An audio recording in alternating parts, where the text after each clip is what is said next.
갑자기 그 대학 교수들이 시국 선언이 어제 오늘 있었습니다. 이유가 뭘까요? 예. 문재인 폭정에는 눈 감았던 대학 교수들의 시국 선언이 그 얼마나 공허한가. 문재인 폭정에는 눈 감았던 대학 교수들의 시국 선언입니다. 왜 하필이면 지금 할까요? 예. 최보식 언론의 그 박종원 폴리컴 대표가 글을 썼습니다. 과거에 그 정보가 독점되고 차단되던 시절에 지식인들은 등불 같은 존재였다고 이렇게 말하면서 테크노크라트로서 성장에 기여했거나 권력에 항거하며 민주화를 이끌었다. 과거에는 정보가 독점되던 시절에 지식인들의 역할이 상당히 컸지만 이 대학 교수들의 시국 선언은 지식인의 사회 참여 수단으로 큰 역할을 한 것은 잘 알고 있지만 시대가 변했습니다. SNS 발달 정도 이런 걸로 정보가 넘쳐나고 다양한 소통 경로가 만들어지면서 지식인의 경계도 애매모호해졌습니다. 과거 지식인들이 했던 역할을 인터넷이 하고 방송이 하고 연예인 등 다양한 매체의 셀럽들이 대신하고 있습니다. 이들 영향력은 상상을 초월합니다. 이들이 쏟아내는 넘쳐나는 정보 홍수 속에 거짓 정보를 구별해내고 바른 판단을 하기는 훨씬 더 어려워졌습니다. 과거에 신뢰도 높은 지식인들이 알려주는 정보와 판단에 의존했지만 지금은 스스로 판단합니다. 인터넷에 가짜뉴스가 범람하고 정보 편향성, 불확실성이 커집니다. 일반적 정보에 확증 편향하고 또 주위에 같은 목소리만 내는 그런 반항실 효과로 인해서 진영화는 더 깊은 그런 수렁에 빠졌습니다. 권력에 항거하던 과거와 다른 지식인의 역할이 요구되고 있는데 1987년 이후에 지식인들은 오히려 진영의 주구가 돼가지고 여론을 호도하고 진영의 방벽으로 극단적 집단화를 이끄는 장본인이 됐습니다. 정치 586처럼 말이죠. 이들도 87년도에 직선제 이후에 좋은 사회를 만드는 일보다 권력 정치로 세상을 바꾸겠다는 선악 이분법에 경도돼 가지고 대중동원에 나팔수로 정치 양극화에 앞장서서 아주 대한민국을 피폐하게 만들었습니다. 그러니까 지식인의 말의 무게와 신뢰성이 땅에 떨어질 수밖에 없었던 거죠. 양쪽으로 갈라져 자신이 기득권을 지키기 위해서 진영을 부추기는 이들이 바로 지식인들인데 이들은 진영 논리를 생산하고 자기 영향력 강화를 위해서 진영화를 가속시키고 진영 가속화로 정치는 과잉인데 오히려 정치 빈곤을 겪는 모순의 상황이 오늘날 만들어진 겁니다. 정치권의 내로남불도 자기 진영의 잘못에 눈 감고 오히려 적극적으로 옹호하는 지식인들의 잘못이 큽니다.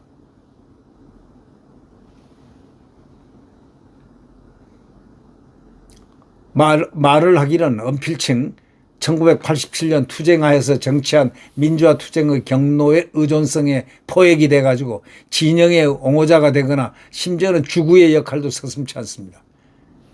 자기 진영의 잘못은 애써 외면하고 중립성과 객관성 부재와 내로남불 이미 신뢰를 잃은 지 오래입니다. 문재인 5년 안 보세요. 폭정, 문재인의 폭정에 눈 감았던 대학 교수들이 이제 내놓고 있는 유튜버들 방송보다 못한 영향력의 시국 선언은 참으로 무용하고 공허하기 그지없다. 이렇게 얘기합니다. 지금은 유튜버들이 진실을 추구합니다. 물론 진실을 추구하지 않는 유튜버들도 많지만 이 보수 유튜버들은 진실을 추구합니다. 예.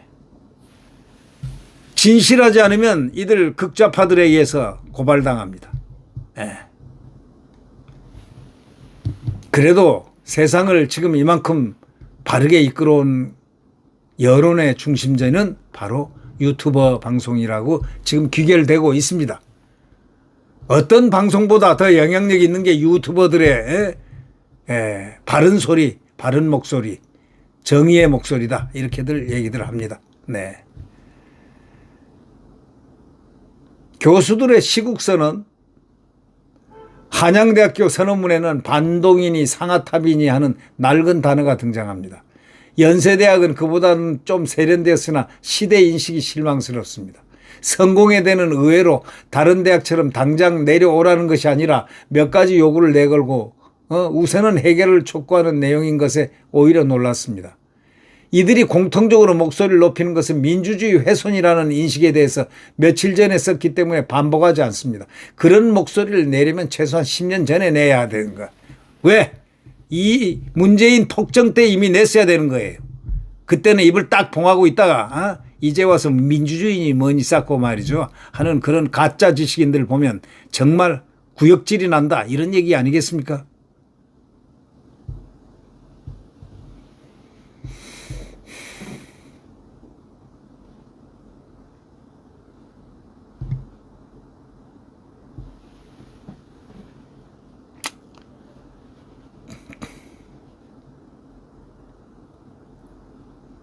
모두가 잘 알고 있는 4.19 시국선언이라든가 80년대 시국선언은 위험을 동반한 선언이었습니다.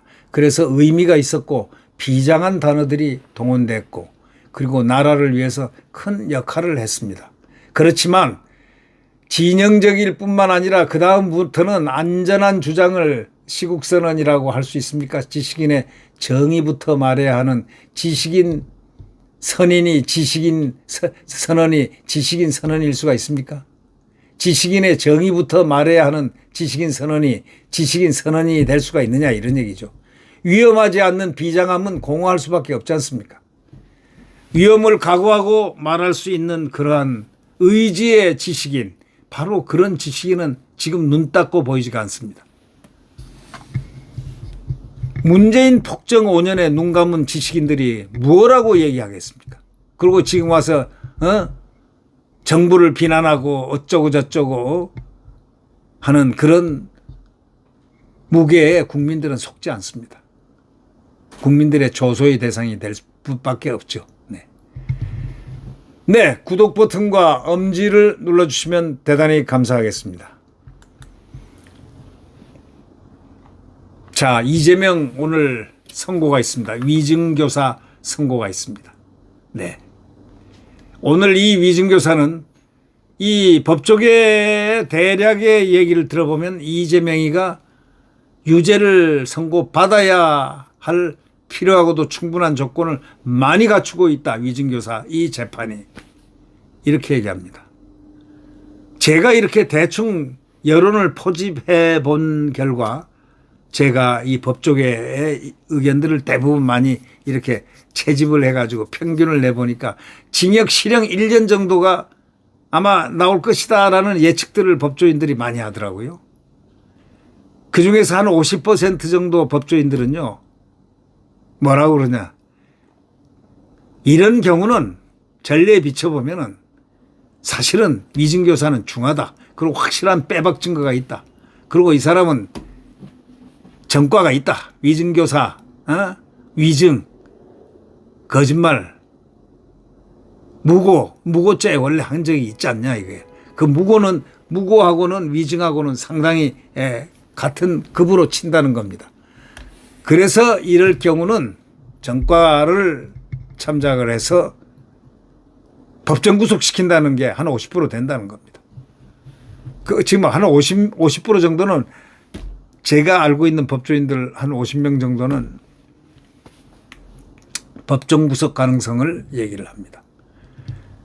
대한민국을 위하여 사법의 가치가 무엇인가를 똑바로 오늘 보여줘야 될 오늘 아닌가 생각됩니다. 이재명은 급하면 판사에게 유아 제스처를 쓰고 뭐 어쩌고 저쩌고 이 갖은 미사여구를 다 해가지고 판사를 위하는 척합니다. 그러기 전에는 그냥 바로 두드리고 판사 옥죄고 판사 탄핵하고 온갖 소리를 다 하는 게 민주당이었지 않습니까? 판사들이 누군데 그 사람들을 속이려고 달려드는 이재명 그 낮은 수에 우리는 웃음이 나올 수밖에 없습니다. 이재명 수가 좀 자기는 세다고 생각할지 몰라도 협박, 위협, 개딸들 통해서 판사들을 위협하고 사법부를 위협하고 법을 형해화시킨 자들이 이제 와서 사법부가 심판할 날 되니까 사법부에 아부를 하고 예산도 없는 예산 만들어가지고 팍 주고 말이지. 그걸 다 모르겠습니까? 사법부가 왜 그걸 모르겠습니까?